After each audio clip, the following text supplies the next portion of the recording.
Yung mga matatanda po dito sa baryo, parang lagi na lang mainit yung ulo nila sa mga bata.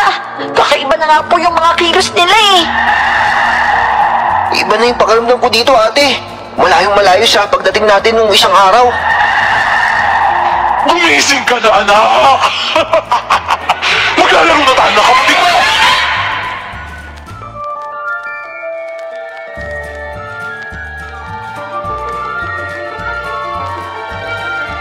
Para sa mga lumaki sa broken family, pinangarap nyo na rin bang mabuo kayo? Yun kasi ang nag-iisa kong kahilingan nung bata ako. At sa hindi inaasahang himala, yun nga ang nangyari. Pero hindi ito ganun kadali dahil masalimuot na mga pagsubok na pinagdaanan namin ang naging kapalit nito. Mga karanasang hindi ko na makakalimutan hanggang ngayon na matanda na ako. Samahan niyo ako ngayong araw sa pagbabalik tanaw ko sa mga dinanas namin ng ate ko sa isang baryong sinunog sa Leyte. Ako si Dennis at ito ang aking kwento. Bago ko pa simula ng istorya, huwag kalimutang mag-subscribe bilang suporta sa ating channel. Hello? Pa? Akala ko makakarating ka ngayon. Ayun na nga, Carla eh. Pasensya ka na ha. Naipit kasi ako eh. Nandito pa ako sa trabaho. Trabaho pa rin? Pa, di ba sabi mo kahit malilate ka, aabot ka naman? Sabi ko sa'yo okay na lang din kasi nga alam kong busy ka eh. Pero kahit ngayon, hindi ka na talaga aabot. Sabi mo kakain tayo sa labas. Oo nga eh. Pasensya na talaga anak. Alam kong importante sa mga dalaga yung debo. Kaya pasensya na talaga. Hindi pa kasi ako makalis talaga dito eh. Ay, wala naman akong hiling pa eh. Wala naman akong pakialam sa dibo-dibo na yan. Gusto ko lang naman na magsama-sama tayo. Nasan ka ba kasi pa? Kami na lang ni Dennis yung pupunta sa'yo kahit saglit lang tayo magkita. Sabihin mo na lang kung nasan ka, tapos kami na lang yung... Wag. Ang ibig ko sabihin hindi nyo na kailangan gawin yun, okay? Uwi naman ako. Hindi ko lang talaga alam kung anong oras. Papa naman, yan din yung sabi mo nung nakaraan eh, pero hindi ka rin naman sumipot. Naaalala mo pa ba kami dito? Wala na nga si Mama, pati ba naman ikaw, nakalimutan mo na rin kami ni Denden. Kahit nga hindi ko na birthday pero bilang linggo ko nang hindi umuwi. Anak, alam kong hindi mo maiintindihan. Pero kung kaya ko naman umuwi, gagawin ko talaga hindi lang talaga pwede ngayon. Yan pala yung sinasabi ni Mama. Yan pala yung dahilan kung bakit kayo naghiwalay. Lagi ka na lang kasi walang oras sa pamilya Pa, kung yun tumata yung magulang ni Denden, naisip niyo ba yun? Carla, teka lang, alam ko naman yun O sige na po pa, ayoko na po makipagtalo. Kung ayaw mong umuwi, baka pwedeng magpunta na lang kami kay Lolo. Di ba, balak din ni Mama na dumalaw sa kanya? Ano? Uuwi yung mama ninyo? Hindi ko alam. Hindi pa kasi kami nakakapag-usap Opo, uwi po si Mama. Dahil nga po may sakit daw si Lolo. Palagi nga po ni Mama, may dementia na si Lolo Pero, ewan po, di ko makontak si Mama ilang araw na Kaya nga, gusto ko na rin magpunta doon para makatulong. Carla, pag-iisipan ko. Delikado kasi magbiyahe kayo ni Denden doon. Delikado? Iniiwan niyo nga kaming dalawa dito nung walang kasama lagi Ano ba naman yung magbiyahe lang? Oo, sige na po pa. Magluluto na po ako ng pagkain namin. Ate Carla, nag-aaway pa rin ba kayo ni Papa? Naku, wala yun, Denden. Huwag mo napansinin, nagtatampo lang ako kay na Papa talaga. Sorry ate Masyado na ba akong makulit? Nagsasawa ka naman mag-alaga sa akin? Naku, hindi yun. Wala kang kasalanan dito. Pero dapat kasi talaga, nandito si Papa Nasa ibang bansa na nga si Mama tapos si Papa wala palagi. Di sana doon na lang tayo kina Lolo sa Leyte. Kung tayo lang din naman ang maiiwan dito sa Manila, di ba? At least kung doon tayo, may kasama pa rin tayong matanda doon. Ate, paano kaya kung bumalik na lang tayo doon? Nakakalungkot kasi dito Huwag kang mag-alala, kukumbisihin ko si Papa. Traso naman siya sa akin O sige na, mag-impake ka na.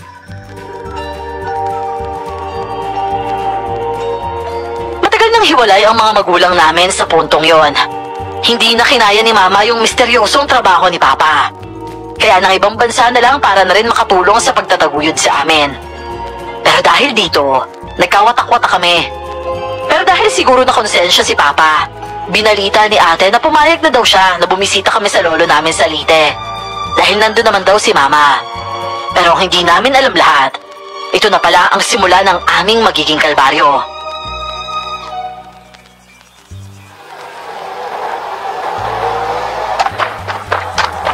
Denden, buti na lang pumayag si Papa. Siguro gusto niya talagang bumawi. Tingnan mo, kaya naman pala natin magbiyahe. Pero ate, gutom na ako eh. Kailan ka ba hindi nagutom? Tara, bili muna tayo sa tindahan. Namiss ko na yung luto ni Aling Tinay eh. Sana may tinda pa siyang karyoka. Yun, karyoka. Pabili po! Aling Tinay! Pabili po! Sandali nga lang! Ano ba yan? Teka lang naman! Nabubulahaw kayo eh! Ano ba yun? Ay, pasensya na po Aling Tinay. Pero, meron pa po ba kayong karyoka?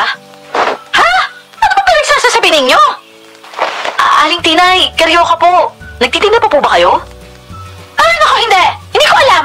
Kung ano yung nakikita nyo, yun lang yung meron. Oh, sige na, sige na. May bibilihin pa ba kayo? Nagluluto pa ako doon sa loob eh. Aling Tinay, kami po to. Si Carla po, tsaka si Denden. Ganun na po ba kami katagal na wala, kaya hindi nyo na po kami maalala? Teka. Aba, oo nga ano. Naku, kayo pala yan. Pasensya na, malabo ang mata ko, ha? At saka, wala akong karyoka eh. Uwi na ba kayo? Opo. Bibisita sana kami kay Lolo eh. At saka, nandyan na rin ata po si Mama. Balikbayan siya bigla dahil may sakit daw po si Lolo. Ganun ba? Sige. Pakitingnan nyo na nga rin kung bakit parang may kakaibang tunog doon ng isang araw. Pinuntahan ko na kahapon eh, pero wala namang sumasagot. Po? Kakaibang tunog? Oo, parang may mga dumadaing sa loob. Naku, sige po. Mauna na po kami ha. Pero ate, gusto ko ng karyoka eh. Mamaya na lang, Denden. Request na lang tayo kay Mama na magluto siya nun. Kasi napabahala ako sa sinasabi ni Aling Tinay. Halika na, bilisan na natin. Uy, ate, si Kiray oh, tsaka si Tikboy. Oo nga no. Kiray, hoy, ano ginagawa mo dyan? Tikboy, halika nga dito. Ate Carla? Denden? Ano nangyari? Bakit ka galing kina Lolo Jimmy? Tsaka ate, ba't ganyan si Tikboy? Kiray? Uy, Kiray, ayos ka lang ba? Diyos ko, nanginginig ka. Kasi po, Ate Carla, may nakita po ko doon sa loob eh. Doon po sa loob, parang, ewan ko po, nalilito na nga ako eh. Ha? Sandali lang naman, ano ba yun? Tsaka saan ka mapupunta? Uuwi na po ako. Kiray, uy, teka lang Kiray. Ano mo na kasi nangyari? Nakakabahala ka naman eh. Hindi ko po alam ate. Nalilito na talaga ako eh. Hindi ko po talaga may paliwanag. Gusto ko lang naman pupuntahan si Tikboy kasi naririnig ko siyang umiiyak eh. Tapos... Aba, Kiray, bakit kaya may sugat si Tikboy? Hindi ko nga alam eh. Naabutan ko na lang siyang ganyan. Ate, kailangan ko na po talagang umuwi. Baka saktan na naman ako ni Lola eh. Sabi niya kasi sa akin, wag daw ako pupunta sa bahay ng lolo niyo. Pero kasi, naaawa ako kay Tikboy eh. Inabot niya sa amin ang maliit na aso sabay takbo paalis. Takot na takot at hindi makapagsalita ng maayos ang kababata ko. Kaya lalo pang nabahala si ate. Doon namin napansin na may pilay din si Tikboy. Kaya naman nagmadali na si ate at hinatak ako papunta sa bahay ni Lolo.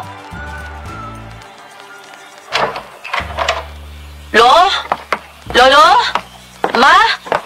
Ate, ayun oh, si Mama.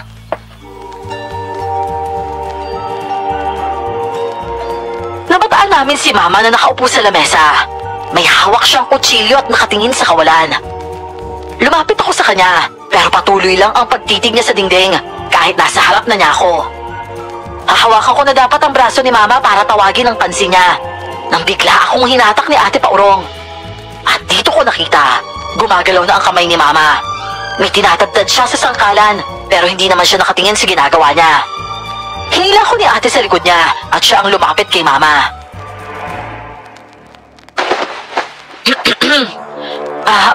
Mama? Ate, Ano nangyayari kay Mama? Bakit siya tulala? Baka may jet lag lang. Inaantok dahil sa mahabang flight. Shh, Tikboy! Huwag kang magalit, si Mama lang yan. Mga anak? Diyos ko mga anak, na-miss ko kayo. Na-miss ka din namin, Ma. Ano ginagawa mo? Parang nakatulala ka lang dyan kanina eh. Pasensya na. Nakaidlip ata ako eh. Tama ka. Ang haba kasi ng flight eh. Hindi pa ako sanay sa oras dito kaya nagulat din ako. Hindi naman kayo nagpasabi na bibisita pala kayo. Sana man lang nakapaghanda ako. Pasensya na po, Ma. Hindi kita makontak eh. Nakapatay po ba yung cellphone nyo? Cellphone ko? Opo, Ma. Huling message mo sa akin. Pasakay ka na ng eroplano eh. Pagkatapos nun, wala na. Ano ba kasing nangyari? Wala bang signal dito? Oo, yun na. Ay, naku naman. Nakalimutan ko na ganun nga pala dito.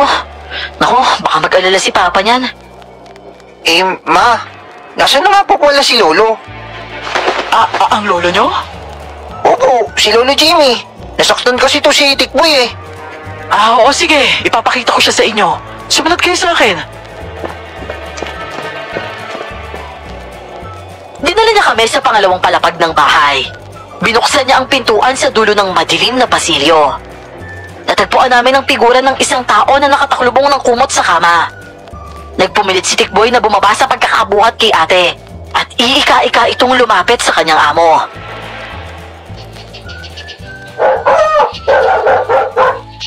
Nako, ano ba yan ang ingay? Baka maistorbo si tatay niyan.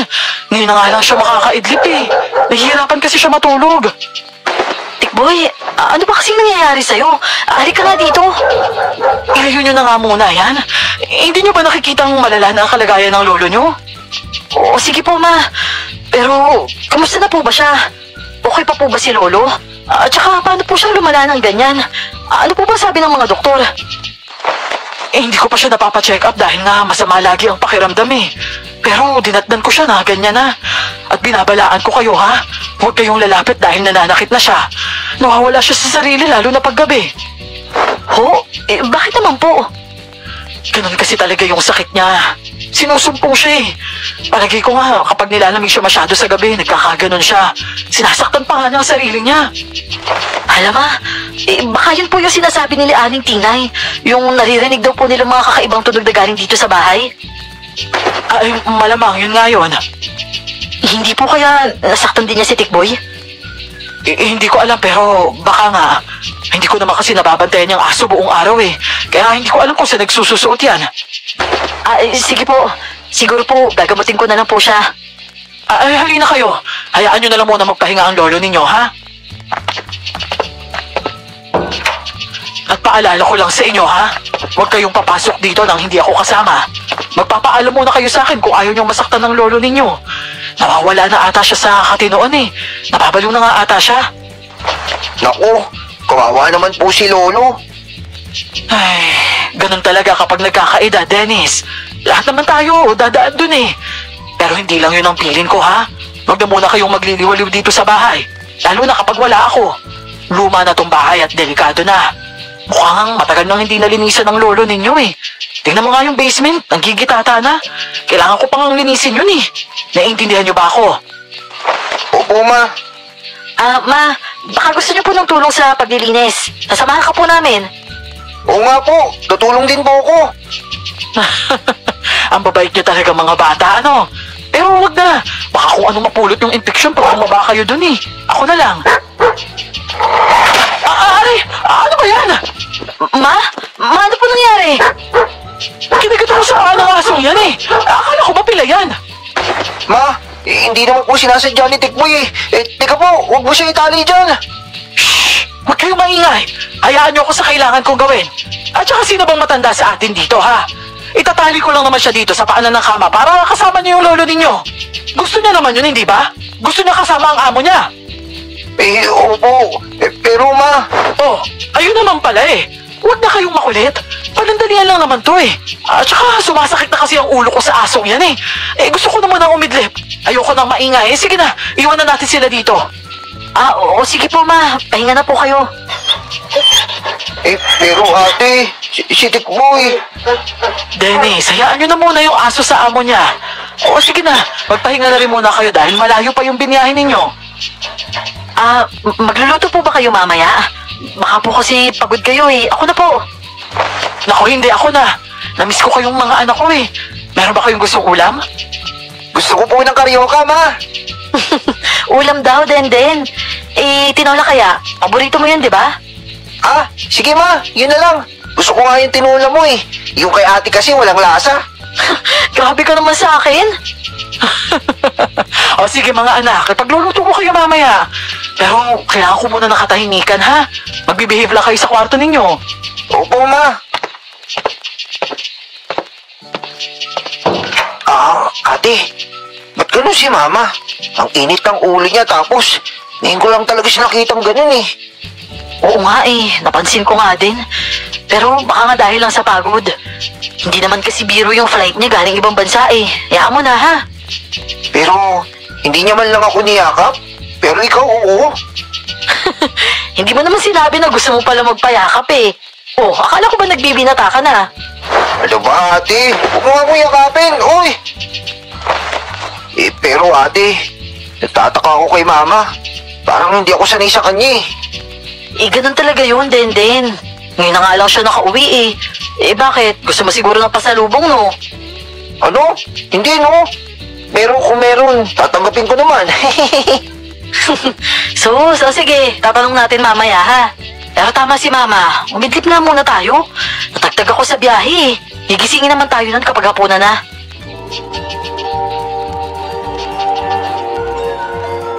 Ganun na nga ang nangyari. Pero si Ate Carla lang ang nakatulog dahil napakabagabag ako sa nangyari. Naawa kasi talaga ako kay Tikboy. Parang naririnig ko pa rin yung maliliit na pag-iyak niya. At maya-maya pa, ibang tunog naman ang narinig ko galing sa kusina. Kaya dahan-dahan akong bumaba sa hagdanan. Dapit hapon nang makita ko si Mama na hawak na naman ang kutsilyo na pantadtad niya.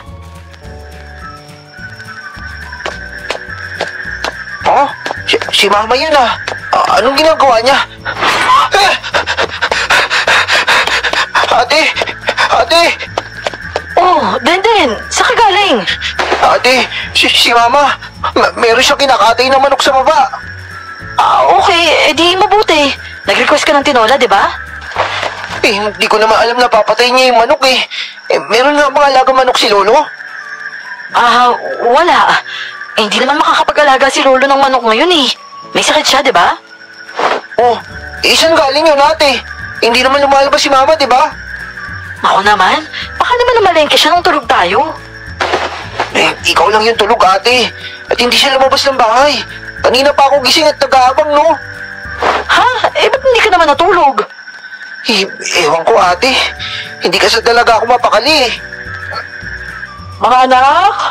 Carla, Dennis? Ayan tinatawag na tayo. Tara na. Ayoko ate. Natatakot ako dun sa mga dugong nakita ko kanina eh. Ano ka ba naman? Masyado ka na matatakutin ngayon.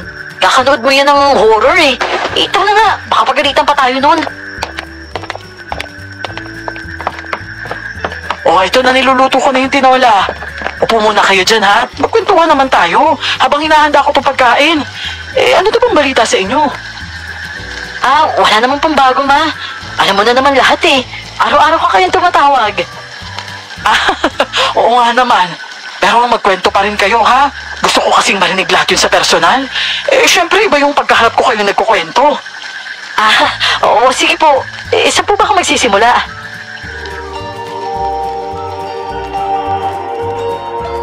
Habang nagkukwento si ate, naglapag na si Mama ng tinola sa harap ko. Kaya hinigop ko na ang sabaw. Kaso halos mailuwa ko yon ng malasahan to. Parang pinakuloong tubig lang na may konting kulay. Napalingon ng dalawa sa akin ng kamuntikan akong mabiluukan nang tikman ko naman ang manok. Malansa, yun lang ang pumasok sa isip ko. Pinilit ko na lang itong lunukin kahit nagpoprotesta ang lalamunan ko. Nagre-revolusyon ito at gustong bumalik ng kinain ko.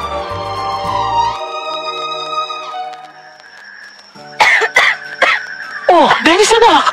Napano ka? Nasamid ka ba? Ayos ka lang ba, Den? Eto, uminom ka muna ng tubig. Hindi na. Magbabanyo na lang ako.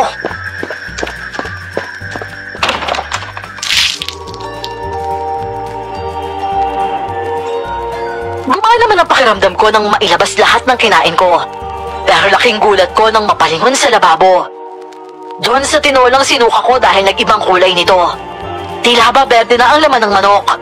Napakunot ang noo ko at susuriin ko pa sana ang piraso ng manok nang biglang napatingala ako dahil sa isang tunog.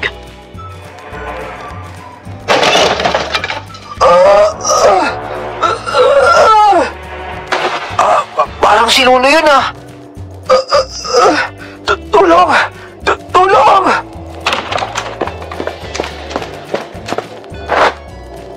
Paakyat na ako ng pintuan nang biglang may humawak sa balikat ko. Si Mama, may dala siyang mangkok ng tinola. Inginuso niya na bumalik na ako sa hapagkainan, kaya wala akong nagawa kundi sumunod. Nakita ko paakyat na siya ng hagdan dala ang pagkain. Oh, ano nangyari sa'yo? Nasuka ko ate. Natikmo mo ba yung tinola ni Mama? Hindi ka ba nasusuka ate? Medyo nga eh. Hindi ko naman pwedeng ipakita kay Mama yun na harapang ayoko yung pagkain. Siyempre nakakahiya naman. Nagpagod siyang magluto tapos ganun yung reaksyon natin. Kaya kinain mo na lang ate. Kasi parang pinakulo ang basahan yung lasa nun eh. Grabe ka naman.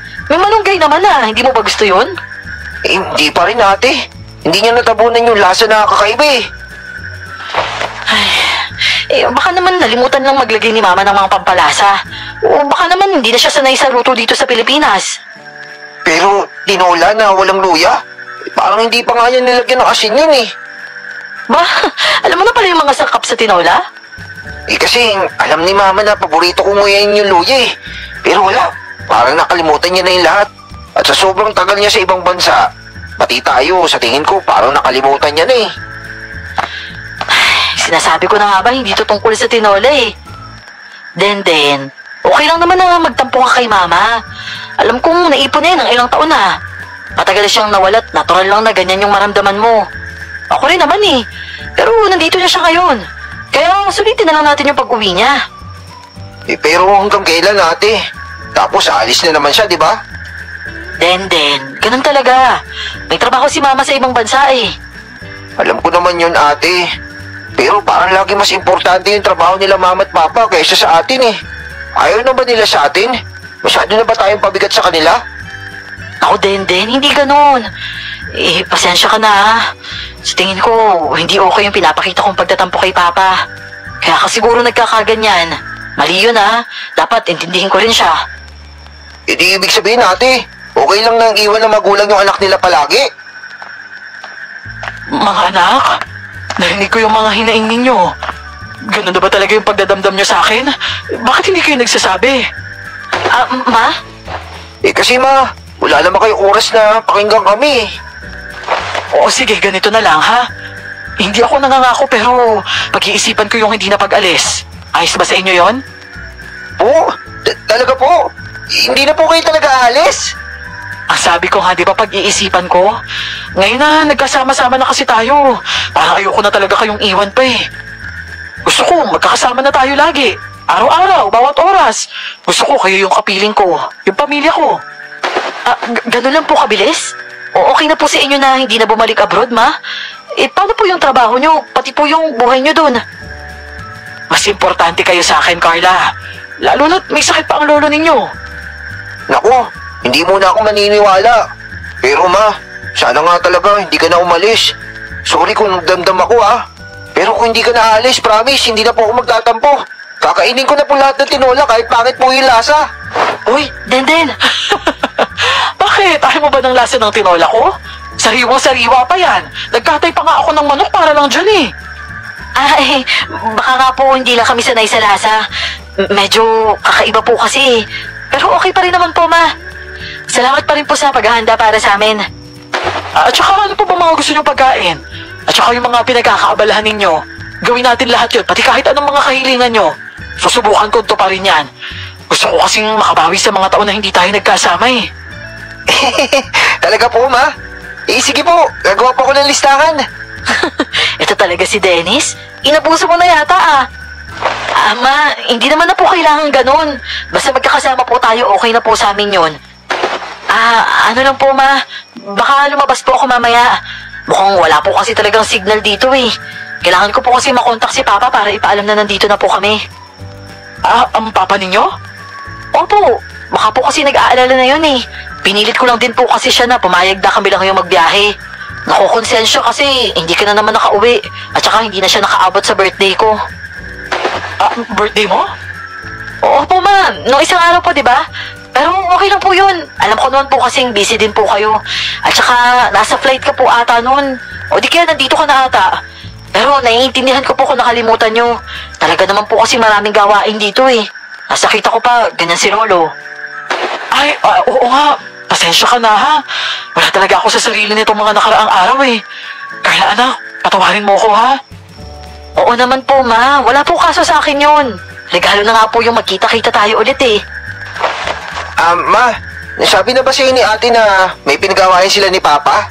Kasi hindi na naman umuwi si Papa dahil sa trabaho niya eh. Ito talaga sumbongero ka. Ako wala na yun ma. Naku, hindi. Kwento mo. Ano ba yung tungkol sa trabaho ng papa ninyo? Parang hindi mo naman alam ma. Lagi nyo rin namang inaangal yung trabaho ni Papa dati, di ba? Di ba ganyan naman siya dati pa? Kaya nga kayo naghiwalay nun ah. Nakalimutan nyo na rin po ba yun? Hindi. Ang ibig ko sabihin, oo, alam ko, naaalala ko. Matagal na kasi yun eh, tsaka ayoko na kasing nagtatanim kayo ng galit. Kaya gusto ko na lang kalimutan yun. Pero huwag mo nang alalahanin yun. Gusto mo ba ako na kumausap sa papa nyo? Ibigay mo sa akin yung cellphone mo. Talaga po, ma? Ate, totoo ba yan? Ang tagal na nilang hindi nag-uusap ah. Bilisan mo ate, ibigay mo na yung cellphone mo. Oo, sige po ma. Eto po oh. O siya, sige na. Kung okay na kayo, lalabas na ako.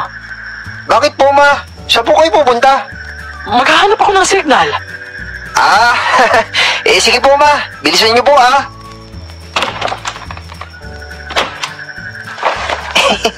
Ate, ito na yung pinagdadasal natin. Unti-unti na nagkakatotoo. Nakauwi na si Mama tapos magkakabalikan pa yata sila ni Papa. Hoy, hinihinay ka nga dyan. Hindi ganun kadali yung mga ganyang bagay ha. Huwag ka masyadong umasa. At saka, huwag tayong umasa na magkakabalikan sila dahil lang magkakausap sila ng saglit. Okay? Okay, ate. Pero umaasa pa rin talaga ako. Den, huwag ganyan ha. Baka malungkot ka lang kapag walang nangyari. Papaalam lang naman ni Mama na nandito na tayo eh. Pero ate, parang may iba eh. Di ba't pwede naman tawagan mismo niya si Papa gamit yung phone niya? Bakit pa kailangan idaan sa'yo? Pakiramdam ko, naghahanap lang ng dahilan si Mama para magkausap ulit sila. Sana nga, magkabalikan talaga sila. Sos, ewan ko sa'yo. Pero hihiga nga muna ako. Masakit ng tiyan ko eh. Ayan kasi. Pilit ka palang pilit na kainin yung tinola ni Mama eh. At saka ate, kulay berde yung sinuka ko. Ha? Berde? Wala ate. Kasi kung masaya ka naman sa pagkukunwari na okay yung pagkain ni Mama, susuportahan na lang kita ate. Pero kung magpapaulan ka ng chocolate mamayang gabi, huwag mo ko idamay sa pagrevolusyon ng tiyan mo ha. Huwag mo na akong gigisingin ha. Natatakot kaya ako pagbaba dyan sa hagdan. Baliw, hindi yan. Baka nagsasanay lang yung tiyan ko sa luto ni Mama. Nabigla ata eh.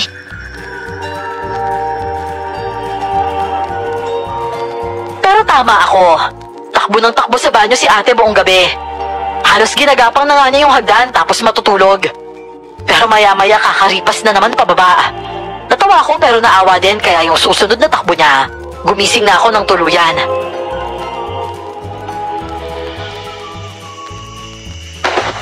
Ate, yung totoo, okay ka pa ba? Ay, ang sakit nga ng tiyan ko eh. Tsaka hindi na talaga ako okay. Ano? Hindi na kaya tayo ng gamot kay Mama? Wala nga siya dyan eh. Kanina pa nga ako katok na katok sa kwarto niya. Ano? Wala pa rin siya? Pero madaling araw na oh. Oo nga eh. Ayos pala yun. Baka natagalan yung pag-uusap nila ni Papa. Ano ka ba? Hindi. Parang nilabas ko na lahat ng bituka ko eh. Hilong-hilo na ako, grabe. At saka tama ka, nakakatakot nga doon sa baba. Di ba ate? Paano ka nakababa ng mag-isa sa dilim na yun? Syempre kailangan eh. Okay lang nga yung dilim pero yung mga tunog yung nakakapanindig ng balahibo. Pero ano kaya yun? Si Lolo kaya? Galing kaya sa kwarto niya yung mga kalabog? Hindi ko nga alam eh. Kasi kung galing kay Lolo yun, di ba dapat maririnig natin mula sa taas at hindi doon sa baba? Ano? Ate, akala ko ako lang nakakarinig ng mga kalampag sa baba. Nung umpisa, akala ko galing yun sa taas eh. Ano kaya yun? Baka galing sa basement yun. Ewan ko, ayoko nang malaman. Aray, sakit na naman ang tiyan ko. Ano ba yan, bad trip? Samahan mo naman ako. Ano? Nakakadiri ka naman ate. Ayoko nga. Ikaw na lang. Yan yung napapala mo eh. Dali mo na. Baka mamaya magkalat ka pa na sama ng loob dito. Kaso lumipas ang ilang mga minuto na hindi pa rin nakakabalik si ate kaya nagtaka na ako. Lalo na nang makarinig na naman ako ng mga kalampag. Sa pagkakataong ito, wala nang duda na galing talaga sa baba ang mga ito. Nakonsensya tuloy ako na di ko sinamahan si ate. Baka umurong ang dumi niya kapag narinig niya yon. Kaya naman dahan-dahan akong bumaba para puntahan ng banyo. Pero habang bumababa ako sa hagdan, may kahalong boses na ng babae ang naririnig ko. Mahina, pero napabuntong hininga ako na mapagtanto na boses ni mama yon. Tumayo ako sa bungad ng hagdan, pababa ng basement.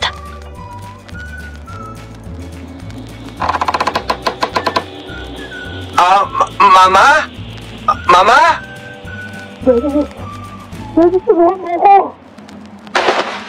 Ma? Nandiyan ka ba sa baba?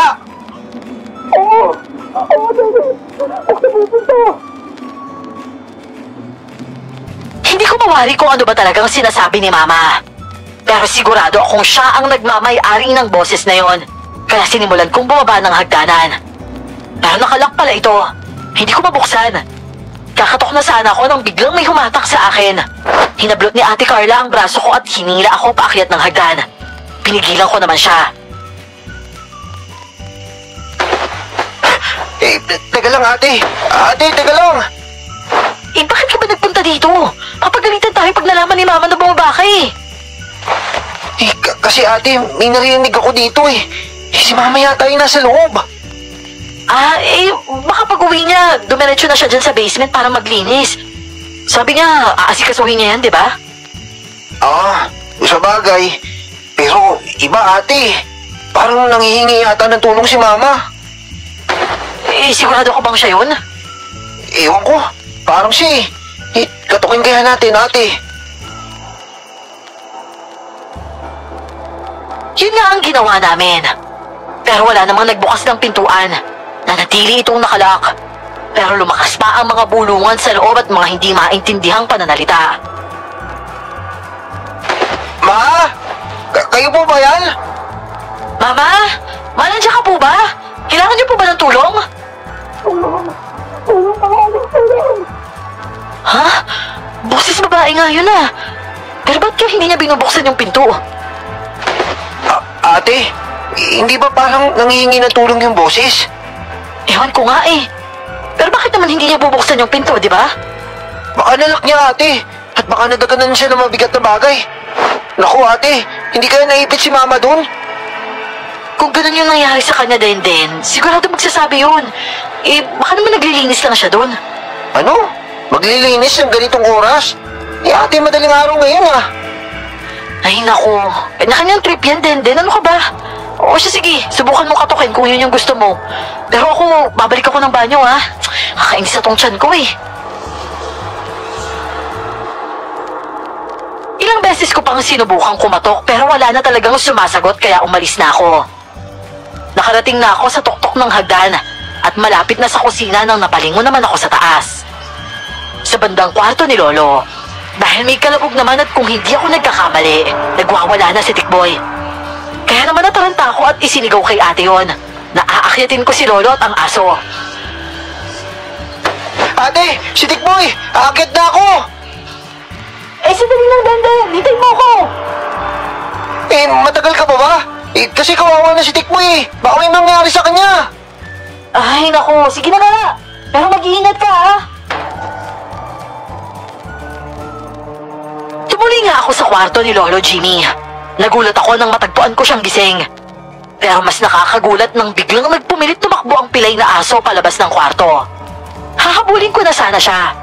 Dahil baka mahulog sa hagdan sa kanyang kalagayan nang mapatigil ako dahil sa sinasabi ni Lolo. Tikboy! Tumakas ka na! Takas! Iligtas mo na yung sarili mo! Lo? Ba't niyo po pinapatakas si Tikboy? Denden? Dennis Boy, ikaw ba yan? Ikaw ba talaga yan? Opo, Lo. Ako nga po. Hindi ako naniniwala sa'yo. Patunayan mo yung sarili mo. Oh, napapabilang ka ba sa kanila? Magsabi ka ng totoo. Oo, ano po bang sinasabi niyo sila? Kararating lang po namin ni Ate Carla. Hindi niyo ako mapapaniwala sa mga pamamaraan niyo. Hindi ako baliw. Mga impostor kayo. Lo, saglit lang po, wag po kayo malikot. Wag po kayo magwala. Ako po talaga to. Mga impostor! Pakawalan niyo ang aso ko! Huwag niyo siya sasaktan! Hayaan niyo siya makaligtas! Pati ba naman yung aso, papatusin ninyo! Hindi po, Lo! Hindi ko po siya sasaktan! Umakit nga po ako para tulungan siya kasi napilit po siya eh! Eh, kayo rin naman na may kagagawan nun eh! Layas! Lumayas kayo dito! Diyos ko! Denden, bakit may sigawan dito? Ano ba nangyayari dyan? Eh, si Tikboy ate, nakatakas eh. At nagwawala si Lolo. Kaya habulin mo siya ate. Ha? Hindi ko naman siya nakasalubong eh. Pero sige, hahabulin ko. Pagbaling ko ng tingin kay Lolo Jimmy ay nanghinginig na ito at tumirik ang mga mata. Nagpanik ako. Hindi ko alam ang gagawin. Sisigaw na sana ako para bumalik si ate. Pero biglang huminto ang pangingisay ni Lolo. Maya-maya pa'y narinig kong umiiyak na si Lolo. At ito na ata yung sinasabi ni Mama na nangyayari pag sinusumpong siya. Pero imbis na iwanan siya, hindi ko mapigilan. Lumapit ako para makita kung paano ko siya matutulungan.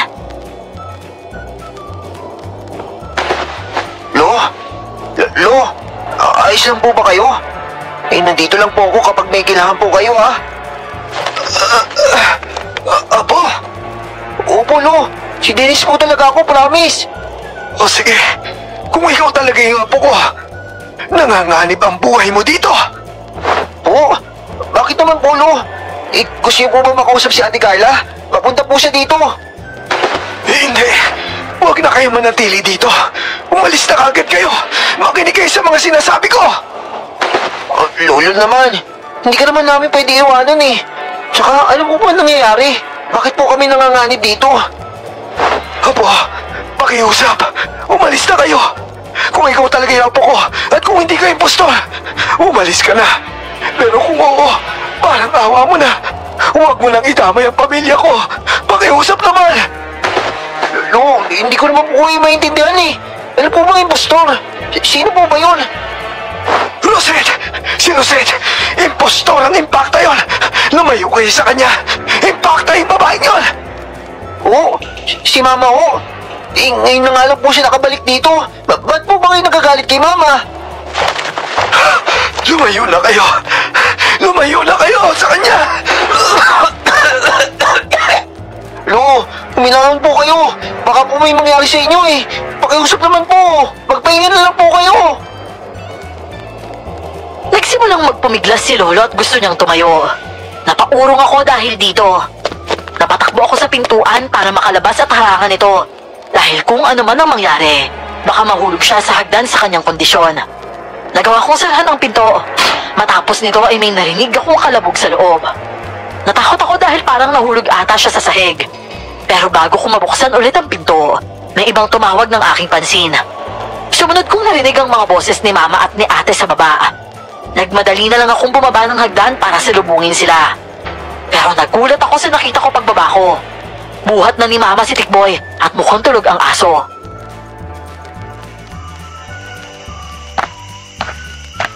Ma, ano nangyari kay Tikboy?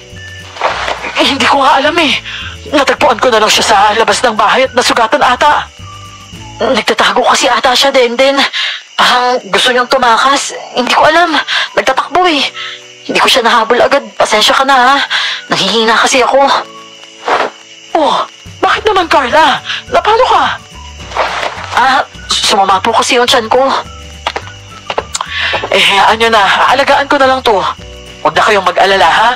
O sige na, umakit na kahit bumalik na kayo sa kwarto ninyo. Sandali lang ma. Sorry pero nagising kasi si Lolo kaya pumasok ako sa kwarto niya. Pasensya na po ha. Hindi ko po kasi matiis eh. Pero nagwala po siya at nahulog yata mula sa kama niya. Ay, nako. Oo, sige na. Ako nang bahala. Bumalik na kayo sa kwarto ninyo, ha?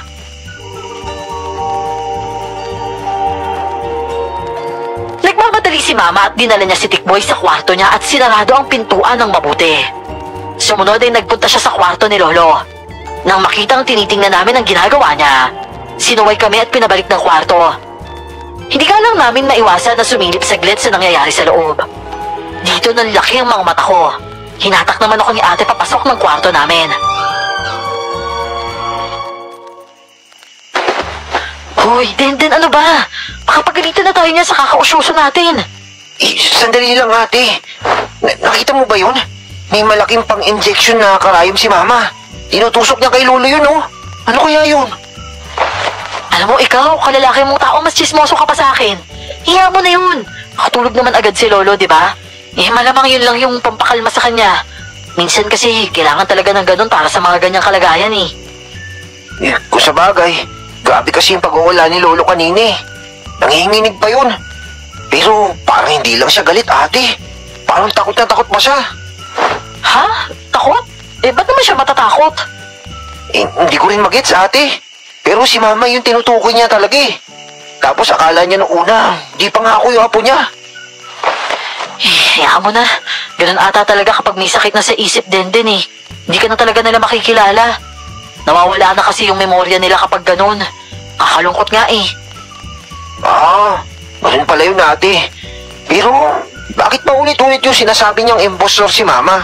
Tapos impacta daw. Nakakatakot pala yung sumpong ni Lolo, no? Kung ano-ano talaga yung sinasabi niya.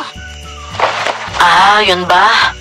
Sino ba naman kasi hindi mainis kung may nagtuturok sa'yo ng kung ano-ano? Siguro, pakiramdam ni Lolo, kaaway niya si Mama, kahit inaalagaan naman talaga siya. Ang hirap pala ng ganun ate, no? Oo, kaya nga siguro ayaw na rin umalis ni Mama. O sige ate, bukas tulungan na lang natin si Mama tapos pasahin natin si Lolo. Siguro naman may oras pa rin maalala niya tayo kahit papaano, no? Kwentuhan na lang natin siya na masaya para hindi na siya magpanik. O sige, pero ipapaalam na lang natin muna yun ha. Buti nga hindi ka pinagalitan kahit ang dami mong sinuway. Dapat bukas hindi ka na makulit ha. Oo nga ate, sana bukas hindi na rin sumabog yung puwet mo sa kakainin na luto ni Mama ha. Visit na to? Pakisama lang yung tawag dun no? At saka wala na nga ata talaga akong ilalabas dito. Naubos ko na lahat kanina. O siya, sige na. Matulog na tayo. Pagod na kasi yung buong pagkatao ko sa pinagdaanan ko sa banyo eh.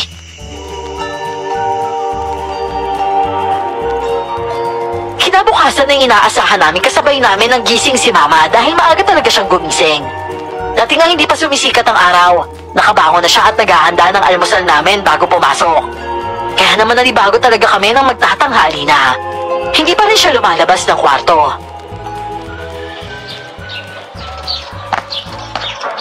Uy, ate, ikaw nang gumising kay Mama. Oh, bakit ako? Mukhang mahimbing pa yung tulog nun eh. May jet lag nga, di ba? Pero parang medyo ilang araw na siyang bumabawi ng tulog ah. Kaya nga eh. Pero ate, gutom na ako. Baka gusto niya na siya na yung magluluto. O sige, ako na lang magluluto. Surpresa na lang natin siya. Ayan tayo eh. Sobrang sip-sip mo talaga ate. Kaya ka nagkakadayari eh. Uy, alam mo ikaw, ang tigas talaga ng mukha mo. Hindi ba pwedeng na-miss ko lang si Mama? At saka para sa pamilya natin to, no? Para masigurado na hindi na talaga siya babalik sa abroad. Basta, gisingin mo na si Mama. Tanungin natin kung nakapag-usap na ulit sila ni Papa. Dalihan mo ate. Alam mo, kulit mo. Huwag na kasing ganun. Mama! Mama! Uy, Dennis, ano ba? Sabi na huwag kang makulit eh. Oh, ate, nakabukas pala to eh. Pasok na tayo. Mama? Hala, Den, bakit hindi siya magising? Baka mahimbing lang yung tulog niya ate. Sa tanghali? Hindi kaya may sakit siya? Check mo nga ate. Grabe ka namang makautos ah. Ikaw kaya? Ako panganay dito ah, ate mo ko. O sige na nga ate, ito na. Sinunod ko pa rin siya pero wala namang lagnat si Mama. At para bang napakalamig pa ng noo niya. Nilapit ko ng maigi ang kamay ko sa noo niya. Nilapat ko ng maigi ang kamay ko sa noo at mukha niya para masuri ng mabuti at naramdamang hindi talaga siya mainit. Ilalagay ko pa nga sana sa leeg niya ang kamay ko nang biglang makita kong nagbukas ang kanyang mga mata. Nagulat na lang ako dahil purong itim ang loob ng kanyang mata, kaya hindi na ako nakaiwas nang bigla niya akong ambahan. Mabuti na lang at hinatak ako ni ate. Parehas kaming kumalabog sa sahig dahil sa nangyari. At pagtingin namin sa kama, nagulat kami sa itsura ni Mama. Para bang wala siya sa sarili. Ma! Anong... Muntik mo nasaktan si Denden! Ha? Ano nangyari? Ma, sinugaban mo si Denden! Ano ba nangyayari sa inyo? Okay lang po ba kayo? Patawad mga anak. Huwag kasi kayo magigising ng ganyan. Tanghali na po kasi Mama eh. Akala nga po namin may sakit ka. Pasensya na talaga kayo anak ha. Nagulat lang ako sa inyo. Napuyat kasi ako sa kakaalaga sa lolo ninyo eh. At saka may jetlag pa nga ako, di ba? Nagkahalo-halo na at saka masama talaga yung pakiramdam ko eh. Pero Mama, parang sobrang lamig mo oh. Giniginaw ka po ba? Gusto mo ba ng kumot o gamot? Hindi na anak. Okay na ako. Magiging okay na ako. Huwag nyo na akong alalahanin ha. Gusto niyo po ba ipagluto kita? Mainit na sabaw po. Gusto niyo po? Kung nilalamig po kayo. Hindi na anak. Huwag ka nang mag-abala. Gusto ko lang naman talagang matulog eh. Bigyan nyo na lang ako ng ilang oras ha. Mabawi ako. Gusto nyo ba maglaro tayo mamaya? Hindi na kami bata, Ma. Pero anong laro ba yun? Huwag kang mag-alala, Denden. Malalaman nyo rin. Pangako ha. Maglalaro tayo mamayang gabi kahit hanggang madaling araw pa. Basta pagpahingahin nyo lang ako ha. May premyo po ba yung laro? Ma, ang ibig sabihin po ng isang to, sige na po, magpahinga lang po kayo. Kami na po muna bahala dito. Basta mag-behave kayo ha. Ayoko nang makulit, lalo na ikaw, Denden. Huwag kang magbubukas ng kung ano-anong pinto ha. Oo po, Ma. Pero paano kaya si Tikboy? Nasaan na po pala siya? Hindi po ba dinala mo siya dito kagabi? Oo. Nandun ulit siya sa kwarto ng lolo ninyo. Nagpapahinga yung aso, kaya huwag mo nang guluhin, ha, Denden? Pero pwede po ba namin siyang dalawin? Denden, huwag ka nang makulit, ha? Huwag niyo ring istorbohin ng lolo Jimmy ninyo. Napuyat kasi kaming dalawa, eh.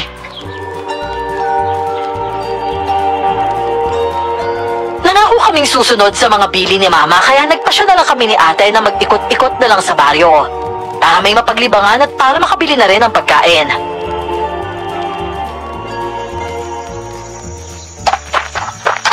Ate, nagbigay ba ng pera si Mama? Gusto kong mabili ng chichirya eh. Hindi nga eh. At saka antok na nga yung tao. Hihingaan ko pa ba? Ako na, may natira pa naman sa padala ni Papa. Oo, sige. Magtapsing na lang tayo, ate. Hanap tayo ng karinderya. Huwag ka na magluto. Kasi baka mamaya yung pagkain pa sa bahay. Yun yung naging dahilan ng pagsakit ng tiyan mo eh. Baka daw sanay na yung katawan mo sa healthy na pagkain kasi puro fast food sa Maynila eh. Uy, excuse me ha. Ako kaya yung nagluluto ng pagkain natin sa bahay. Ano fast food ka dyan? Ikaw nga yung puro chichirya eh.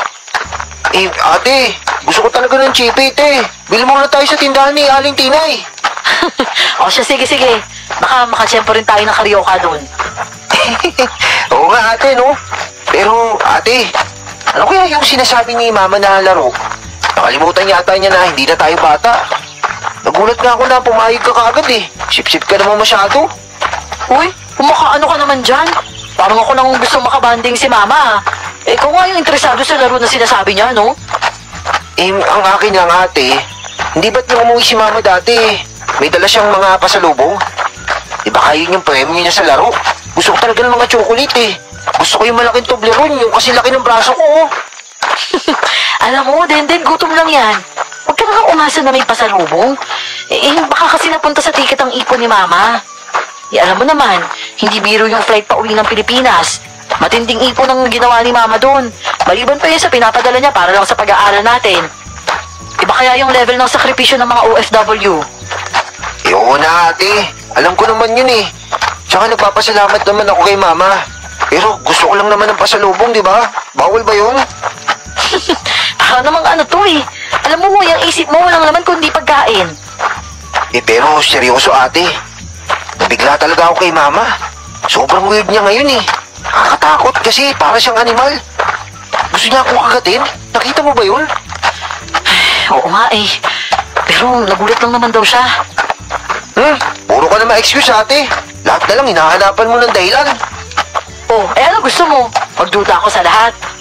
Akala ko ba gusto mo magkaayos na yung pamilya natin? Di huwag kang matakot kay mama. At saka kung gusto nating magstay siya dito, dapat bigyan natin siya ng dahilan para hindi na siya talaga umalis. Oh, hindi pa ba sapat na dahil mga anak niyo tayo? Ate, ang sinasabi ko lang, nakakatakot siya minsan eh. Nakakabigla pero siguro nga, naninibago lang siguro ko sa kanya. At doon sa amoy niya, ako lang ba yung nakakaamoy nun? O ikaw din? Oo naamoy ko din yun. Baka naman alam mo na, may ibang bansa kasi na hindi nila gawain maligo lagi eh. Baka nasanay na siya. Kasi ate, parang amoy patay na daga si mama talaga. Promise yun ha, hindi ako nagbibiro. Ikaw talaga? Promise, ang baho talaga eh. Lalo na nung lumapit ako sa kanya kanina. Uy, si mama pa rin yung pinupulaan mo ha. Ikaw din naman eh. Akala mo ba mabango ka pag galing ka sa labas tapos nagaktak yung pawis mo? Ate naman eh, iba to. Amoy patay na ewan si mama. Oh, di yung kalapit na lapit. Mamas boy ka din eh.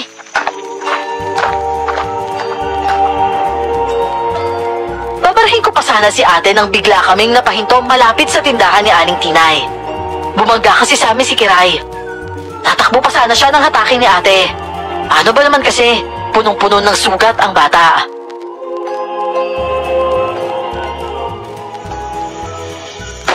Oo, sandali lang Kiray.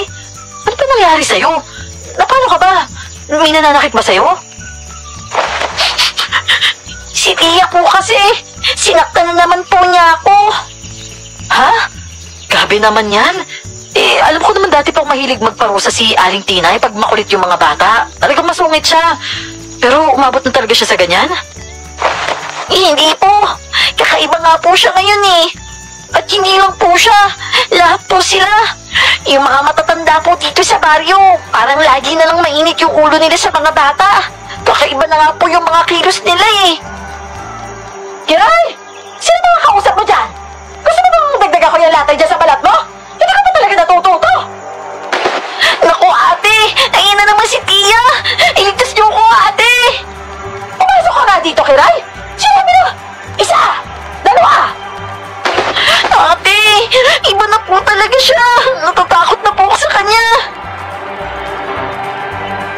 Bago pa namin matanong kung anong ibig niyang sabihin, lumabas na si Aling Tinay mula sa tindahan.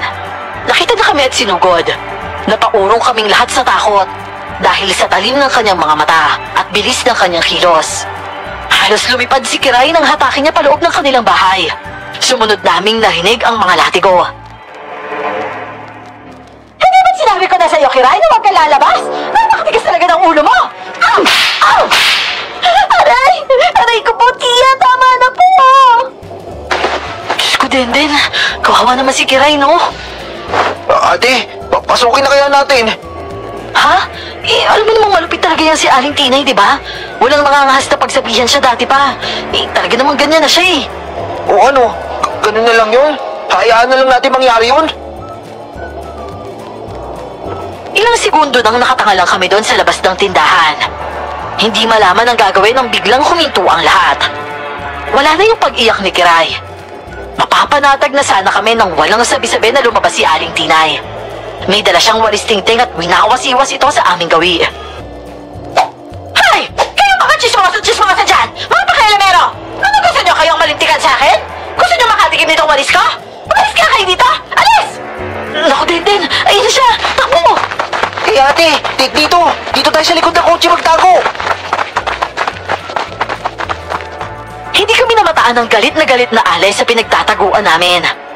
Naghintay kami ng ilang minuto at nang siguradong hindi na siya babalik, kumaripas kami ng takbo papunta sa baryo. Nakahanap kami ng mga upuan sa labas ng isang karinderya at sabay kaming napabuntong hininga. Anak ng tinapa naman oh. Bakit pati tayo nadamay? Baka iniisip ni Aling Tinay, nagsusumbong si Kiray sa atin. Paano? Kasumbong-sumbong naman talaga yung ginawa niya eh. Oo nga eh. Sabihin natin kay Mama pag uwi natin. O sige ate, pero magpa-soft ka naman muna. Napagod ako kakatakbo eh. Ha? Paano yan? Mukhang sarado tong karinderya oh. Ate, tiga mo. Hindi lang karinderya yung sarado.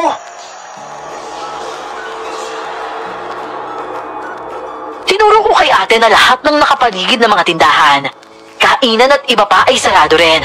Kahit nasa gitna kami ng baryo. Parang walang tao doon. Wala ring mga tunog kahit ng TV, sigawan o kahit tahol ng mga aso. Teka, oo nga din oh. Sobrang tahimik at saka parang magulo. Parang dinaanan ng bagyo dito ah. Ano kayong nangyari? Ewan ko, pero gusto mo pa bang malaman? Iba na yung pakiramdam ko dito ate. Malayong malayo sa pagdating natin nung isang araw. Tama ka, Denden. Kaya aalis na tayo dito. Ano? Gusto mo na umalis dito ate? As in, iiwan na natin sila mama tsaka lolo. Oo. Denden, hindi lang ikaw ang masama ang kutob. Pakiramdam ko may mga nakatingin sa atin dito eh. Ako lang ba yun o parang may mga nakaabang talaga? Nakakapraning na eh. Oo, sige ate. Ngayon, anong gagawin natin? Kaya lang, hindi sapat yung dala kong pera eh. Kailangan natin ng pamasahe pabalik ng Maynila. Bumalik na tayo. Sabihan lang natin si Mama sa balak natin tapos umalis na agad tayo. Nagmadali nga kami pabalik sa bahay ni Lolo. Sinigurado naming hindi kami makikita ni Aling Tina ay pagdaan sa tindahan niya. Pero laking gulat namin nang makitang sarado na rin ito. Nang makabalik sa loob ng bahay, didiretso na sana si ate sa kwarto ni Mama. Kaso naalala ko ang sabi nito. Ate, papayag kaya si mama? Hindi ba sabi niya gusto niya tayo makasama palagi? Hindi niya tayo papayagang umalis kung tayo lang. Di sumama siya sa atin. Basta umalis na tayo dito. Tapos paano? Iiwan na natin si Lolo? Hindi papayag si mama nun. Kung gusto niya, isama na rin natin si Lolo sa Maynila. Oo, sige ate. Paano kaya kung magpasundo tayo kay Papa? Di ba ate? Magandang plano yun para makapagkita ulit sila ni Mama. Hindi ko na talaga alam. Gusto ko na kasi umalis sa lalong madaling panahon eh. Sige ate, subukan natin. Pero bago ang lahat, kailangan ko talaga makuha yung phone ko kay Mama. Para malaman naman ni Papa kung ano nangyayari dito. Kailangan ko siya makausap para malaman din natin yung dapat natin gawin. Ha? Sabi nga ni Mama, huwag siyang istorbohin, di ba? Paano natin siya gigising ulit? Gusto mo bang masunggabang ka din niya? O sige, dito ka lang Denden ha. Magbantay ka para walang maingay. Ako na yung kukuha ng cellphone. Basta huwag kang gagawa ng ingay ha. Pag nakita mo si Tikboy, patahimikin mo agad. Dahan-dahan ngang pumasok si ate sa kwarto. Naghintay ako ng ilang minuto pero hindi pa rin siya lumalabas. Hanggang sa nabasag ang katahimikan sa labas ng bahay. May narinig akong boses ng bata. Umiiyak at nagsusumamo. Boses ni Kira yun. Kaya naman tumakbo ko agad palabas para hindi na siya makapasok ng bahay at magingay. Kiray, utang na lang ba? Huwag ka Teka, anong nangyari sa'yo? Anong ginawa niya yung tinay sa'yo? Paano mas tukuhan ka lang ngayon? Masakit, Dennis! Lahat masakit! Tulungan mo ako! Diyos ko, huwag ka iiyak dito. Sandali lang. Tara, doon tayo. Dennis! Si Tia! Oh, ba't kami dalang martilo tsaka plais? Puro dugo yan ah. Si Tia kasi, sinubukan niyang gamitin to sa akin. Masyado daw akong madaldal. Gusto daw niyang tanggalin lahat ng ngipin ko tapos tatahiin daw niya yung bibig ko para daw hindi ako makapagsalita. Ano? Ginawa niya yun? May natanggal pa siya sa'yo? Wala! Dahil tumakbo ko. Malupit si Tia dati pa pero hindi naman siya ganito eh. Sabi pa nga niya, tatanggalin daw niya lahat ng ngipin ko para sa koleksyon niya. Wala naman siya ganun dati. Bigla na lang siya naging ganyan. Ano nang gagawin ko, Dennis? Koleksyon? Ano naman koleksyon? Nagalit kasi siya. May nakita kasi ako eh. Ito oh. Teka, ilayo mo sa akin yan. Teka, ba't siya may koleksyon ng mga ngipin?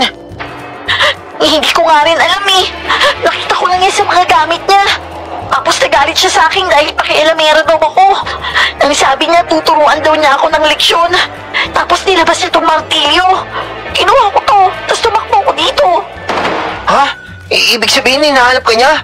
Kiray, baka dito kanya nasunod na hanapin. At kamalas-malasan nga naman na habang napagtanto ko ito, nakita ko nga ang figura ni Aling Tinay sa dulo ng kalsada. Kaya naman hinata ko si Kiray sa kabilang panig ng bahay ni Lolo. Doon sa lagusan na alam kong papunta sa kabilang kalsada. At dahil nababalot ng kakahuyan ng bahay ni Lolo, madali kaming nakapagtago. Hanggang sa marating namin ang likod ng bahay nila Kiray. Hinatak niya ako papunta sa ilalim kung saan may bodega sila.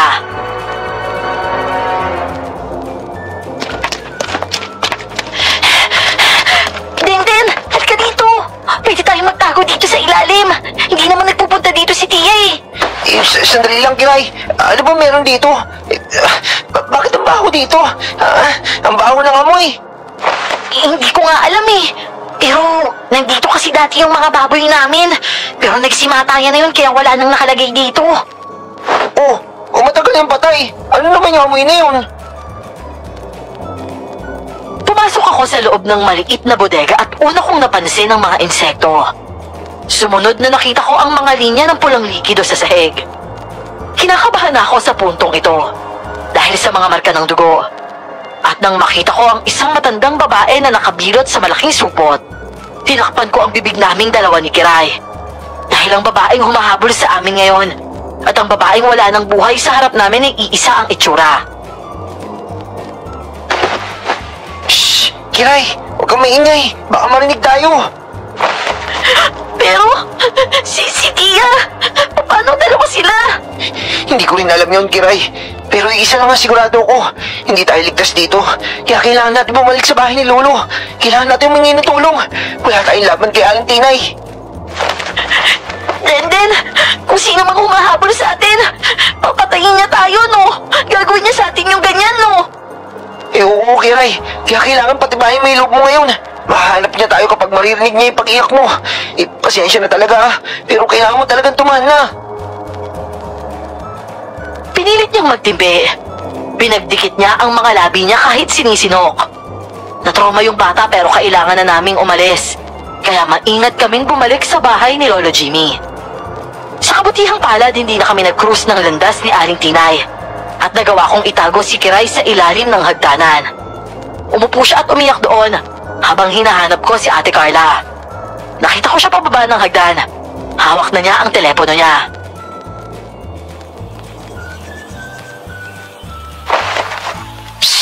Ate! Ate! Denden? Hindi pa rin sumasagot si Papa eh. Pero hayaan mo, tinext ko na siya. Hinihintay ko lang yung signal para pumasok dito. Teka, ba't ganyan na itsura mo? Ano ba nangyari sa'yo? At saka bakit puro dugo yung kamay mo? Ate, nababaliw na si Aling Tinay. Kiray, halika dito. Ikwento mo kay ate. Kiray? Ano nangyari sa'yo? Bakit ka nagtatago dyan? Ate, gusto ko si kami patayin ng lola niya eh. Opo, ate. Totoo po yung sinasabi ni Denden.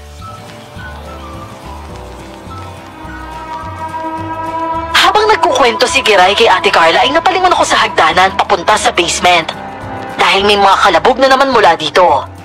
Palakas ng palakas ang tunog. Napatingin na nga sila Ate at Kiray. Ate Carla, ano po yun? Hindi din nga namin alam, Kiray eh. Pero laging nakalakyan.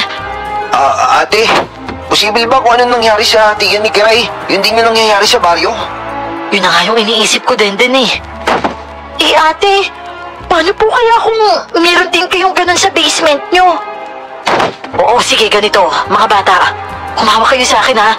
Dahan-dahan lang tapos lalabas na tayo dito. Ano ate? Lalabas tayo? Baka nandun si Tia eh. At saka, gabi na po. Nakakatakot. Ate, paano kaya kung may kung ano sa basement? Hindi pa rin ba magigising si Mama? Hindi pa rin, Denden. At saka wala na tayong ibang maaasahan. Kailangan na nating umalis dito. Tara na! Nagtakbuhan nga kami palabas ng bahay. Padaan na kami sa tindahan ni Aling Tinay nang biglang sumulpot ang tiya ni Kiray. Sa pagkakataong ito, mas mabagsik na ang itsura niya. Wala nang puti ang kanyang mga mata. Puno ng pangil ang kanyang bibig. Ate! Aswang siya! Kinakain niya yung laman ng kapitbahay! Akin na yung martilyo, Denden! Bilisan niyo, magtago na kayo! Tinulak kami ni Ate palayo habang ang aswang naman ay sumugod. Sinubukan siyang kagatin ni Aling Tinay, pero nagawa niyang umiwas. Pero napakalakas nito, kaya binueltahan siya nito at inatake. Bumulagta siya sa lupa habang sinasakal ng aswang. Hindi na ito nakatiis at umalis sa pinagtataguan namin ni Kiray. Gamit ang plais ay hinagpas ko ito sa likod ni Aling Tinay na siyang kinagalit ng aswang. Ay, lakas naman talaga kayo! Denden! Denden, bilisan niyo na, tumakbo na kayo! Hindi na kayo makakawala sa akin! Susunod na yung kapatid mo! Pagkatapos ko sa'yo! Hindi pa natatapos ang pagbabanta ni Aling Tinay ay nahampas na siya ng martilyo ni Ate sa mukha. Lumipad ang mga ngipin nito. Paulit-ulit ginawa ito ni Ate habang kinakalmot siya ng aswang. At nang hindi na ito gumagalaw, doon namin nakita na natanggal ang karamihan ng ngipin nito at nagbago ang kanyang kaanyuan. Isang nilalang na halos nabubura na ang mukha ang nakaratay sa lupa, kapalit ng katawan ni Aling Tinay. Pero hindi na namin napagtuunan ng pansin ang kahindik-hindik na nilalang dahil sumunod na namataan namin si Lolo Jimmy. Galing siya sa bahay at pagewang-gewang na sinusubukang tumakas. Lolo! Ano pong ginagawa niyo? Delikado po dito sa labas! Denden, sandali lang! Huwag ka muna lalapit kay Lolo! Hindi na nga din alam kung sino pwedeng pagkatiwalaan eh! Oo! Tama mga apo! Huwag kayo magtitiwala kahit kanino! Kahit na sa akin! Teka lang! Si Lolo Jimmy nagsabi na simulat sa pool na meron kayong pastor dito. Hindi pala kalokohan yun. Si Lolo nagsasabi yun ng totoo eh. Oo, apo. Ako nga. Pasensya na. Hirap na hirap ako kahapon at hindi ko nasabi yun. Dahil may tinuturok sa akin ng nanay niyo para mahilo ko at mawala sa sarili. Nakatakas lang ako kanina dahil nagawa ko ng paraan para pati siya ay mabigyan nito. Kaya po ba, antok na antok siya at wala sa sarili? Oo, at hindi lang dahil doon. Nagkakaganon siya dahil isa siyang tambal. At yung nilalang na yan, yung umapol sa iyo, tambal din yan. Sila yung mga aswang na nagpapanggap na kakilala, kapamilya, at kung ano pang magagaya nila. Ginagaya nilang itsura para linlangin ang pamilya ng biktima at nagkalat sila sa baryo natin. Impostor po? Oo, at kapag nagaya na nila, mamumuhay sila kasama ang walang kaalam-alam na pamilya ng biktima habang ang mga tunay na taong ginaya nila ay tinago nila para kainin. Po, ibig sabihin po pala si Mama? Oo, kaya kailangan ko ng tulong. Sa tingin ko, nasa basement ang totoong nanay ninyo. Kailangan ko mahanap si Rosette. Ako na po, Lolo. Habang tulog pa po yung aswang, ako na po ang gagawa ng paraan para makawala si Mama. O sige, basta't mag-iingat ka po. Ang susi nasa kusina. Bilisan mo. Teka ate, delikado po doon. Wala na tayong oras, Denden. Baka magising na siya. Wala nang ibang tutulong sa atin. Makinig ka sa akin. Mahina si Lolo tapos sugatan si Kiray. Ikaw nang bahala sa kanila, ha? Magtago kayo sa loob ng tindahan ni Aling Tinay. Bibilisan ko lang. Magkita tayo dyan mamaya. Tumakbo nga si ate papunta sa bahay ni Lolo. Hindi na ako nakatanggi sa plano niya kaya agad akong inilalayan si Lolo at Kiray papunta sa ligtas na lugar. Pero habang naghihintay ay hindi ako mapakali. Alam kong nasa gitna ng panganib si ate. Kaya naman kinuha ko ang plais at nagtungo ako sa bahay.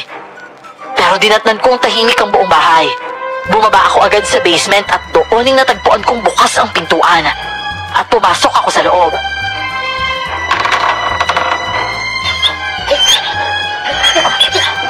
Tikboy? Ano yung... Ano yun? Ba't ka nandyan? Tikboy, may tao ba dyan sa loob ng maleta? Ayaw umalis ng aso sa taas ng nakalatag na maleta. Parang binabantayan niya ito. Pilit niyang inginunguso ito habang umiiyak. Kaya naman binuksan ko na ito at nakita si Mama sa loob. Iba ang damit, namumutla at puno ng sugat at duguan. Mama?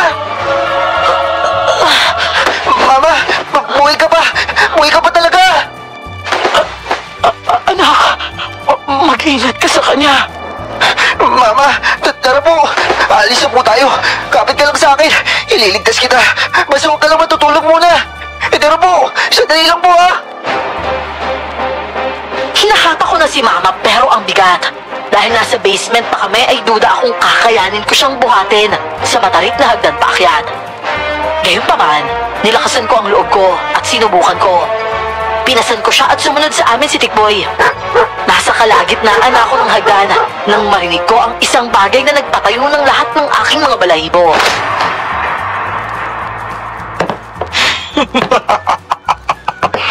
Ang galing mo naman, bata ka! Talagang ililigtas mo ang nanay mo! Pero paano naman ang ate mo? Nakalimutan mo na ba siya? Ah! Matapos nito ay kadiliman na lang ang nanaig sa paningin ko. Sumunod na nagising ako ay nananakit ang buong katawan ko. At mainit na likido ang patuloy na dumadaloy sa kanang balikat ko. Aray! Aray, ang sakit! Tama na yan, anak! Huwag ka nang magpumiklas! Lalo lang mababalian yung balikat mo! Anong ginawa mo sa akin? At nasa si ate? Hindi mo ba siya makita? Halika dito at tutulungan kita! Ate? Hoy! Anong ginawa mo sa kanya? Minartilyo niya ako, hindi ba? Kaya ganun lang din ang ginawa ko sa kanya! Napakasama mo! Ate! Ate, kumising ka! Huwag ka nang maingay! Dahil kahit anong sigaw mo sa kanya, hindi yan magigising agad! Ayoko kasi ng maingay eh! Pag ikaw nag-ingay din, patutulugin kita! Lalawayan kita! Yun ba yung gusto mo? Laway? Oh! Pampatulog! Yun ang binibigay ko sa lolo ninyo! Pero mukhang naisahan ako ni Tanda! Pero hindi bale! Hindi naman siya nakawala eh! Hindi! Ano? Nasaan sila? Anong ginawa mo sa kanila? Inuro niya ang silya ko at doon ko nakita si Nanay, si Lolo at si Kiray. Nakahilera silang lahat sa sala. Duguan at may mga kagat ang katawan nila. At hindi sila gumagalaw. Nalaki na lang ang ulo ko sa takot. Ano? Pinatay mo sila? Hindi ba? Pero pag napika pa ako sa sobrang ingay mo, magsisimula na ako para lang turuan ka ng leksyon. At huwag kang mag-alala. Hindi ako katulad ng mga kasamahan kong tambal. Hindi ko agad pinapatay ang mga biktima ko. Nangako ako sa inyo ng kapatid mo, hindi ba? Ano sabi ko sa iyo kanina? Ang sabi niyo, maglalaro tayo mamayang gabi. Tama, Denden! Oo, maglalaro tayo. At ngayon, naiinit na ako sa kapatid mo, ha? Hinampas ng aswang si ate sa mukha. Paulit-ulit hanggang sa nakayuko na lang ito.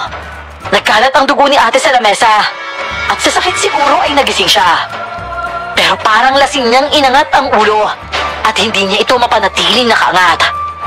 Tumatama ang noo niya sa lamesa. Kaya sinabunutan siya ng aswang para tumingala ang ulo nito. Ate! Hoy! Tama na! Huwag mo siya saktan! Gumising ka na, anak! Maglalaro na tayo ng kapatid mo! Maya-maya pa, binigay sa akin ng aswang ang plais. Inutusan niya pa ako na bunutan ng ngipin si ate. Hinayaan niya ako tumayo at gamit ang maayos kong kamay, inangat ko ito. Pero imbis na sa mukha ni ate, hinampas ko sa aswang ang plais. Sa lakas ng aking puwersa, nagulat na lang ako dahil hindi siya tinalaban. Akala mo ba makakapektuhan ako sa ginawa mo? Ginagalit mo lang ako eh! Sige pa! Inisin mo pa ako! Sinuntok ko siya ulit, pero hinang-hina na ako. Kahit anong hampas ko ng plais sa aswang, para bang hindi siya nasasaktan, kahit nagdudugo na ang mukha niya. Nakangiti pa nga ang impaktang yon, hanggang sa nanlisik ang mga mata niya. Nawala ang ngiti at pumalit ang kanyang mga pangil. Para sa huling laro natin, Dennis, pakakawalan na kita! Oo! Tama ang narinig mo! Pakakawalan na kita! Gusto ko yung habulan eh! Alam mo naman yun, di ba? Pag nabuhay ka matapos ang laro, hindi ko papatay ng angkan mo!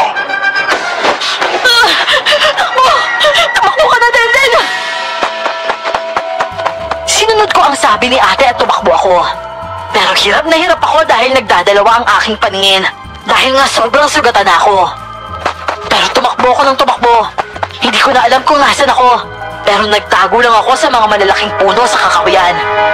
Sa puntong ito, hilong-hilo na ako kaya napaupo na ako at napayuko. Hinang-hina na ako sa lahat ng nangyari. Ramdam kong nauubos na ang lakas ko. Pero alam kong kapag nawalan ako ng malay dito, mahuhuli ako ng aswang at makakain. Tikboy! Tikboy! Halika dito, Tikboy! Hindi ko makapaniwala na sinundan pala ako ni Tikboy. Sinamahan niya ako habang nagpapahinga. Pero hindi niya ako hinayaang makatulog. Sinusubukan niya akong gisingin pag napapayuko na naman ako.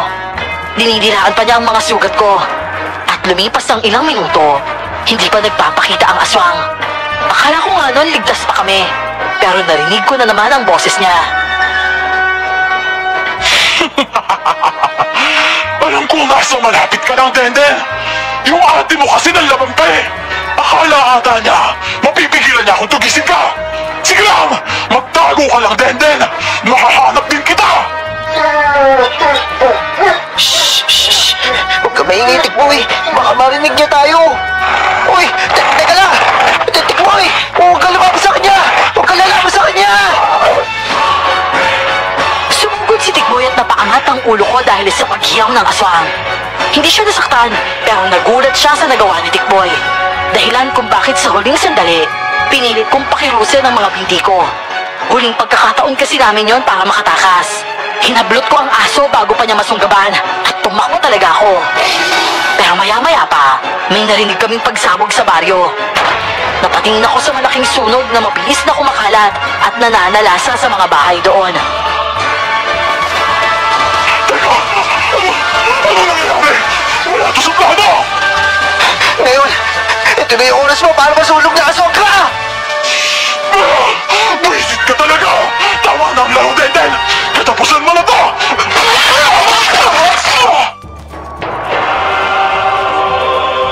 Sinubukan akong kalmutin ang aswang para may mahawakan siya. Dahil hindi niya maintindihan ang nangyayari sa kanya. Ako rin, dahil nagdidilim na ang paningin ko. Hindi ko alam kung bakit niya ako inaatake at bumubulwak na lang ang kanyang bibig ng kulay itim na likido. Maya-maya pa, naintindihan ko na nang lumusot ang pagkalaki-laking blade at hinati ang kanyang katawan mula tiyan hanggang ulo. At nagulat ako kung sinong may gawa nito. Anak! Ano? Ayos ka pa ba? Ma? Teka, ikaw po ba talaga yan? Oo, anak. Magpahinga ka na. Sige na. Papa, yung aswang, sila ate. Shhh! Sige lang, Denden. Ako na bahala dito. Hindi ko na magawang tumayo. Hinayaan kong yakapin ako ng tatay ko. Hindi ko sigurado kung patay na ba ako o nananaginip na lang ako. Pero napanatag ako dahil ang huling nakita ko ay si Papa na sinasaksak ulit ang aswang. At ang huling naramdaman ko ay ginagabayan niya ako bago ako mahimatay. At paggising ko naman,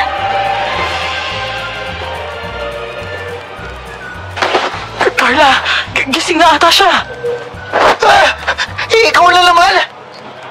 Denden, huminahon ka. Si Mama talaga yan. Ligtas ka na, ha? Okay na tayo. Huwag ka na magpanik. Eh, si Papa, totoo bang dumating siya? Oo, anak. Nandito ako. Ay, Diyos ko. Akala ko panaginip lang ang lahat ng yun eh. Pasensya ka na anak ha. Ako agad yung nakita mo. Nag-aalala lang kasi ako eh. Yung balikat mo kasi nabali eh. Pero relax ka lang, Dennis, ha? Nandito na tayo sa kaibigan ni Papa. Hindi mo pa makikita kasi nakabenda pa yung balikat mo eh. Pero okay na yan. Pero, sandali. Si Lolo tsaka si Kiray, nasa sila? Okay ba sila? Eh, okay lang sila, anak. Nasa labas pa nga sila eh. Nakikipaglaro kay Tikboy. Hindi pa nila alam na gising ka na. Pero huwag ka mag-alala. Okay naman tayong lahat. Eh, nasan po tayo? Sino po kaibigan? At saka pa, superhero po ba kayo? Kasi bigla-bigla kayo sumusulpot kapag kailangan eh. Hindi anak. Ang totoo nga niyan, nahuli pa ako eh. Eh, kasalanan ko talaga ang lahat ng ito. Dapat hindi ko na kayo hinayaan magbiyahe na kayong dalawa lang ng ate mo. At dapat na hindi kayo umalis lang sa umpisa pa lang eh. Nandito tayo sa clinic ng kakilala ko sa trabaho. Pa naman, ilang beses ko pang sasabihin sa inyo. Wala namang makakaalam na puno na pala ng aswang yung baryo na yun eh. Pasensya na. Dahil abala lang talaga ako sa ibang misyon. Hindi ko na kayo nabantayan. Mission po. Sabihin mo na kay Denden pa. Dapat niya yung malaman. Malaman po yung alin pa. Kasi anak, kaya kami nagkahiwalay ng mama nyo dati. Dahil matagal ko nang kinakahiya ang trabaho ko, anak. Kasi dati akong hitman eh. Mamamatay tao. At yun yung pinaka naging lamat sa ating pamilya. At simula nung iniwan ako ng mama ninyo, dahil sa lahat na sikreto at panganib na dala ng trabaho ko, nangako ako sa sarili ko na susubukan ko magbago. Ginamit ko ang kakayanan ko sa ibang larangan at naging manunugis ako na aswang. Kaya po pala, nakita ko po kung paano niya pinatay yung aswang eh. Halos kinalahati niya yung katawan niya. Pa, salamat po at niligtas niyo ako ha. Oo. Pero nahuli talaga ako ng dating. Ang dami yung pinagdaanan bago ako makarating. Diyos ko mga anak, hindi ko talaga mapapatawad ang sarili ko sa mga sugat na natamo ninyo. Hindi, Buboy. Ako ang nagpapasok ng aswang na yun sa bahay. Ako yung nalinlang niya. Pinaniwala niya ako na nurse siya ni tatay. Yung pala kukunin niya lang yung anyo ko. Pasensya na kayong lahat kasi nadamay kayo ha. Rosette, hindi mo ito kasalanan. Ang balita ko kasi unti-unti na daw sinasalakay ng tambal ang baryo na yun. Talagang magagaling sila kahit anong pag-iingat. Kaya ba naman nilang gayahin na hindi lang muka, pati ang boses, pati yung mga kilos ng mga tao? Sino ba naman ang hindi malilinlang nun? Pero mabuti na lang, nakahanap ng paraan itong si Carla para magpadala ng mensahe sa akin. Nagtaka nga po ako kung bakit kinuha ng aswang na nagpapanggap na si mama yung telepono ko eh. Kakausapin ka daw niya pa. Ayun, nagtaka na ako nun. Baka nga tinago niya lang yun para hindi ako makahingi ng tulong sa labas eh. Tapos nung makuha ko yung phone ko, nag-send ako agad ng text sa nangyayari sa amin dun. Mabuti pa, nakarating kayo kaagad. Kasi hindi ko na alam mangyayari sa amin kung di ka dumating eh. Pasensya na at sa ganito paraan nyo pa nalaman tong bago kong trabaho ha. Pasensya? Niligtas mo nga kami. Dapat kami magpasalamat sa iyo pa. Totoo ang sabi ng mga bata, Buboy. Huwag mong sisihin ang sarili mo dahil sa huli. Ikaw naman ang nagligtas sa aming lahat. Ibig sabihin ba nito, Rosette? Pinapatawad mo na ako? Sinubukan ko talagang magbago para sa pamilya natin at para sa iyo. Buboy naman. Oo. Kung hindi dahil sa iyo, wala na yung pamilya natin. Utang ko sa iyo yung buhay ko. Naming lahat. Siyempre naman mapapatawad na kita. At kitang-kita ko naman yung importansya ng trabaho mo eh. Pangako, Rosette. Simula ngayon, uunahin ko na yung pamilya natin. Hindi na kayo maiiwan ng mga bata. At saka, Carla, Denden, palagi na kayo may kasamang mga magulang. Po? Bakit po? At saka paano po? Napag-usapan na kasi namin ng papa ninyo. Sabi ko, hindi na ako babalik sa ibang bansa. Po? Nanaginip pa rin po ba ako? Dennis, anak, hindi na. Sa lahat ng nangyayari sa atin, hindi ko na talaga maaatim na mawalay pa sa inyo. Wala mo. Yan din kasi yung sabi na asong sa amin eh. Ano ka ba naman, Denden? Si mama na talaga yan, maniwala ka na. Tingnan mo, pamilyar na yung amoy niya, di ba? Oo nga no.